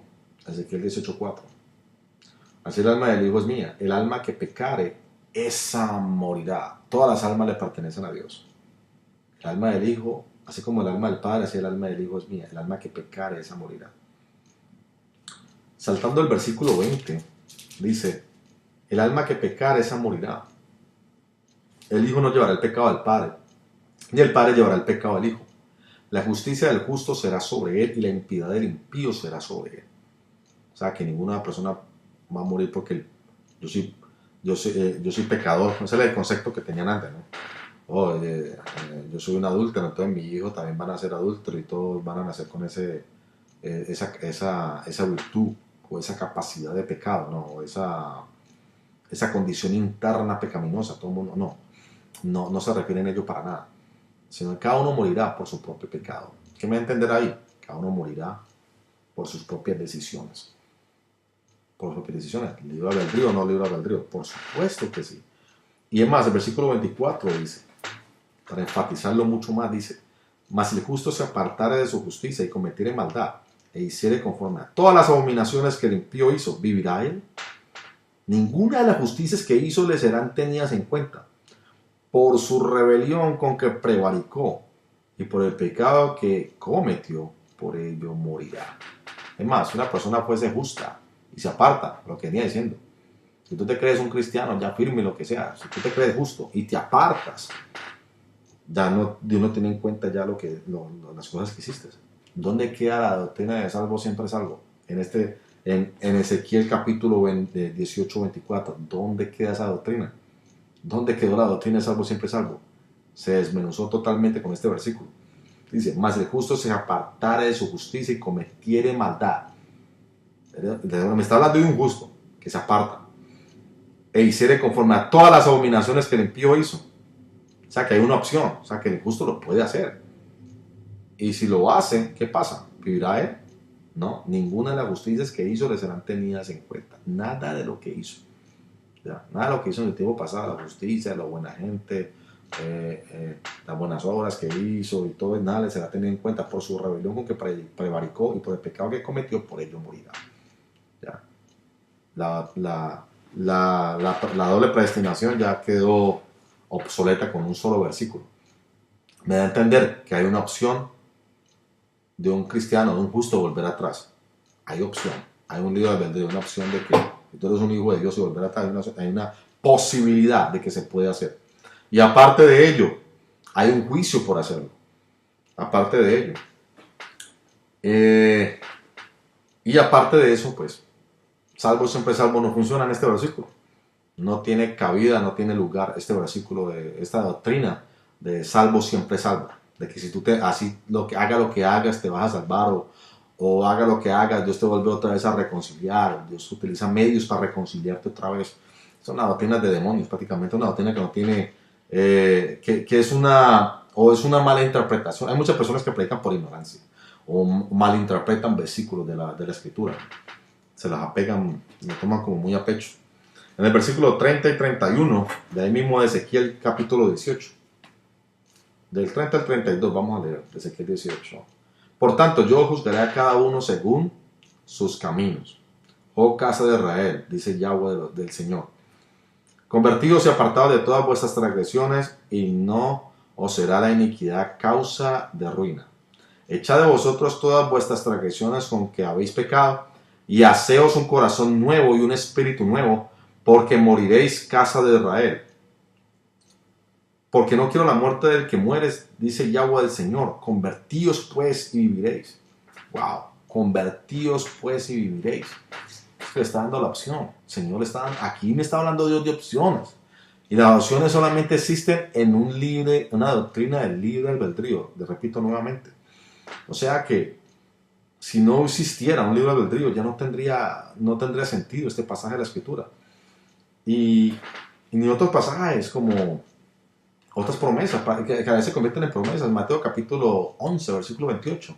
Que el Señor dice, venid a mí todos los que estéis trabajados y cargados, que yo os haré descansar. Son promesas del Señor. Venid a mí todos, no dice algunos, dice todos.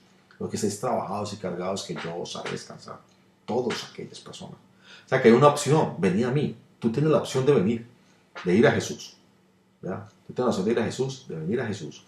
Y el Señor, cuando tú lo haces, ya el Señor hace de que te hace descansar. Coge tu vida interna, la llena de paz, la llena de gozo, te da el Espíritu Santo. Bueno, te hace una revolución interna en tu vida, pero está el punto esencial, es que se necesita el libre albedrío para que se ejerza algo en tu vida espiritual. Deuteronomio capítulo 30, versículo 19. Deuteronomio 30, 19. Deuteronomio 30, versículo 19, dice así. A los cielos y a la tierra llamo por testigos hoy contra vosotros, que no os he puesto, que os he puesto delante la vida y la muerte. Mire la opción, mire el libre albedrío aquí, en este versículo. Que os he puesto delante la vida y la muerte, la bendición y la maldición. Escoge pues la vida para que vivas tú y tu descendencia. Escoge. La palabra escoge nos da a entender exactamente el libre albedrío. Está plasmado, la doctrina del libre albedrío está plasmado en este versículo. Escoge. Si fueran predestinados, esta gente, por favor, no le diría escoge. No le diría al pueblo, vea, escojan, porque ustedes ya están predestinados, pues ustedes ya están benditos y ustedes pues, ya van a caminar en integridad. No, dije escoge. Escoge la bendición o la maldición, la vida o la muerte, el pecado, o pecar o no pecar. Y es lo mismo para nosotros hoy en día. Lo mismo nos dice Dios, escojan ustedes. La bendición o la maldición, escojan seguir a Dios o escojan no seguir a Dios. Escojan depositar la fe en Jesucristo, ¿no? Y aún siendo cristianos, escogemos servir a Dios de corazón, amar sus mandamientos o no amarlo. Usted puede acostar en esta noche y si no quiere no ora toda la semana porque no le antojó orar toda la semana, pero usted es el que está perdiendo puntos delante de Dios porque Dios no quiere eso para nosotros, por supuesto que no, pero Dios espera, así como esperó, como lo habíamos leído anteriormente, que esperó de la viña de Israel, esperó que dice frutos, un buen fruto, ¿no? Dio uva silvestre, en vez de dar una buena uva natural, dio una uva silvestre. Es lo que Dios no quiere de nosotros, que demos los racimos equivocados, sino que cierto fruto específico que sirva para la edificación del cuerpo de Cristo, que es la iglesia. Entonces vemos libre albedrío, la libre voluntad del ser humano. Y mirando más versículos, pues podemos seguir hablando todo de todos muchos ejemplos del libre albedrío, ¿no? Pero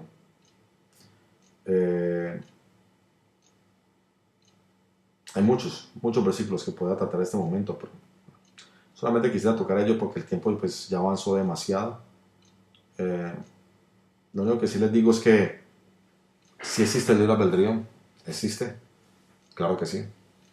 Y la puerta para la salvación es Jesucristo, para todo aquel que cree. ¿Ya? Porque aún así cuando nos dice Mateo que el camino estrecho y el camino ancho, ¿ya? Que el camino estrecho son pocos los que la hallan, pero el camino ancho son muchos los que caminan por él. ¿Ya? Pero entrar por la puerta estrecha, a mí por el camino estrecho, andar por el camino estrecho, nos dice el Señor, andar. No dice los escogidos tienen que andar, no, andar, eso es una orden para cualquier persona. Cualquier persona que se decide de corazón seguir a Jesucristo y andar por ese camino estrecho, no seguir por el camino ancho. Pero si creen la predestinación de los escogidos, la predestinación de salvación de algunos escogidos, no creen esto. Ya. Es como coger este versículo y hacerle así con las manos y tirarlo a la caneca de la basura. No, ya, esa puerta estrecha es una opción para todos los seres humanos. O sea que lo que tienes que hacer tú es coger este concepto, esta teoría errada de la predestinación y tomarla y botarla por completo. ¿Ya? Botarla por completo. Otras personas pueden decir, ¿no? Hay muchos teólogos que la confusión de ellos era, porque yo creo que esto es ya algo que opino yo, ¿no? Pero en base a lo que han creído ellos, ¿no? Sobre la omnisciencia de Dios.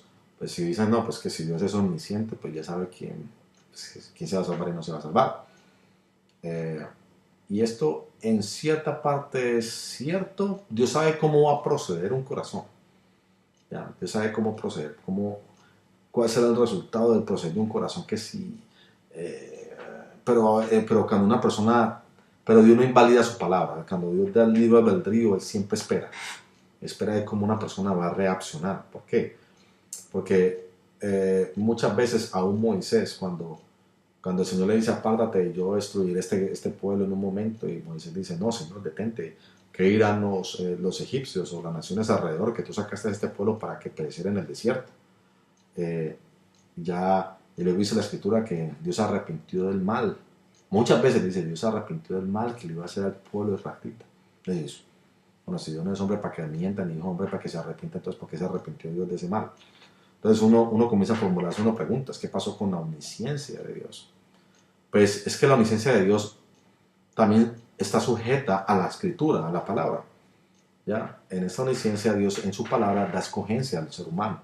En el libro albedrío, pues entonces en esa escogencia están los parámetros de la escritura sujetos también a la omnisciencia. Es un tema difícil de explicar, ¿no? Pero hay pautas bíblicas y hay eventos bíblicos que ya son voluntad y el beneplácito de Dios que ocurran. Por ejemplo, cuando Dios se le aparece a Abraham en una visión, y cuando cae el terror de una grande oscuridad sobre Abraham, y Dios comienza a decirle a Abraham que sobre su descendencia sería esclava en una nación extranjera por 400 años.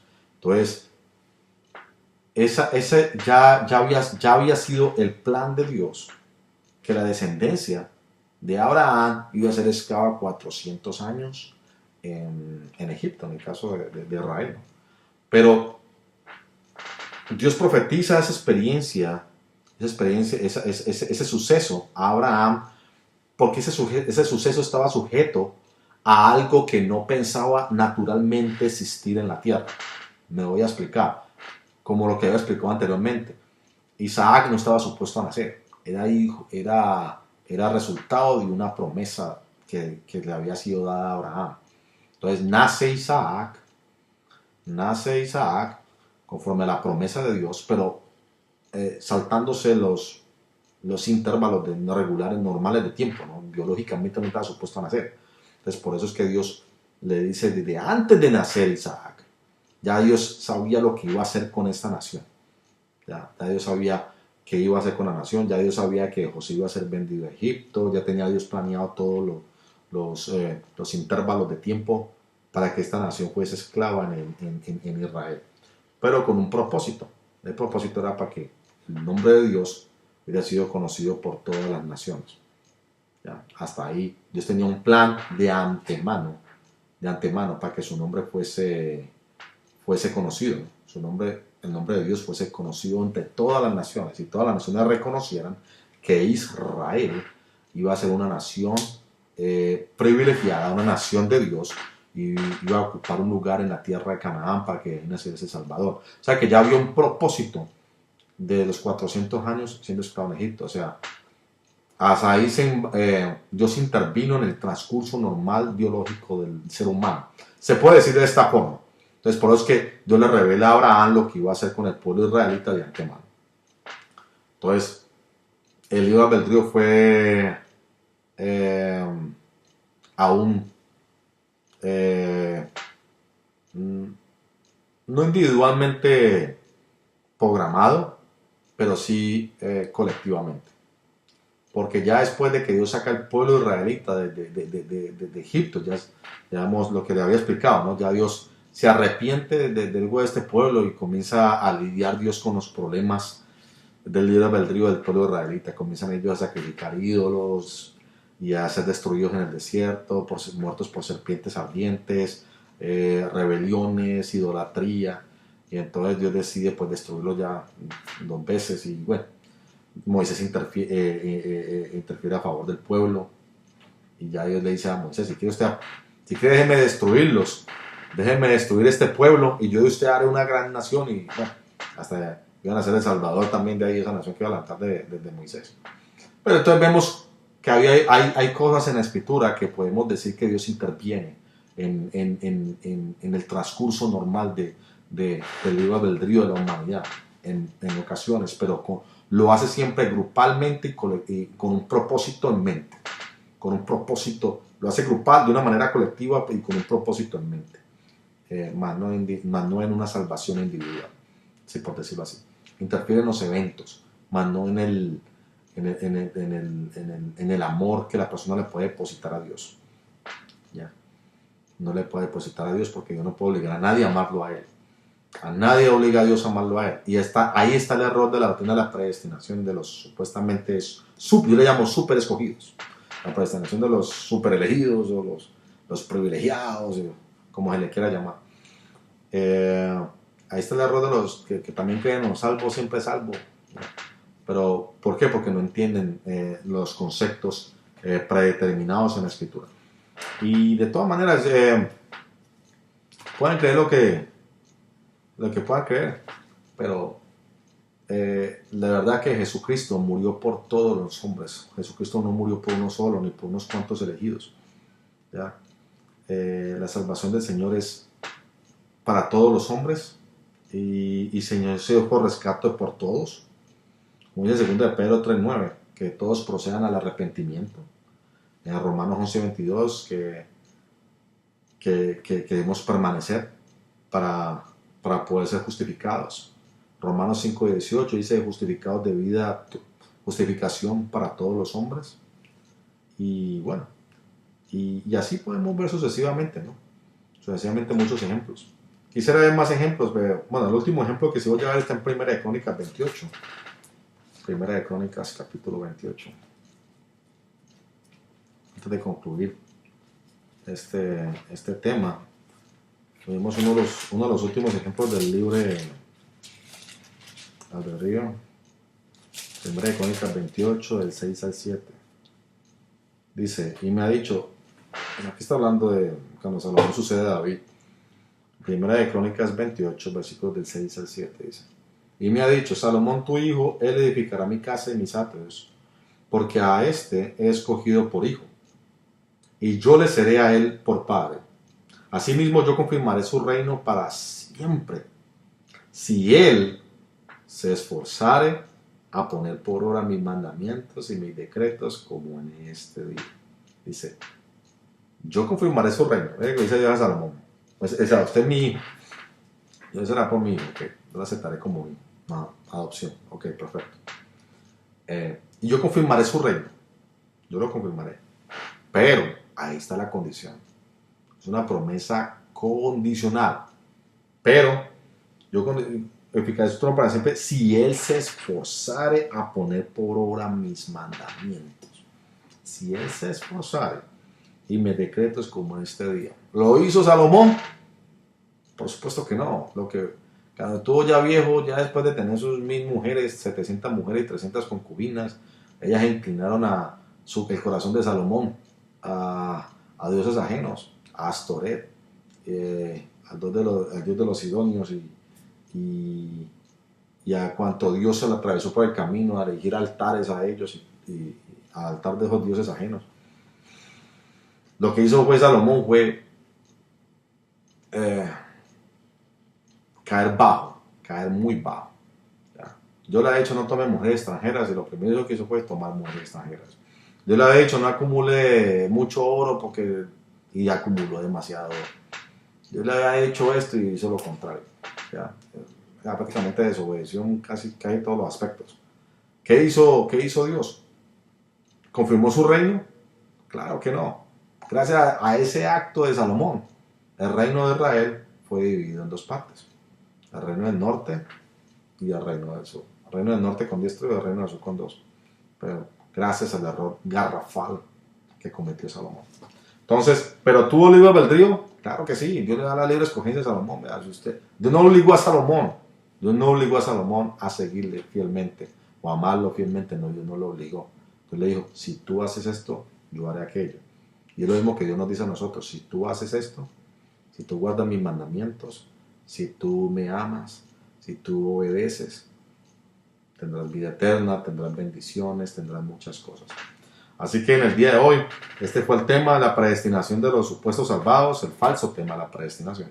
Y el tema real, el tema verdadero del libre albedrío de los seres humanos. Dios les bendiga y que continúen con un resto de día bendecido.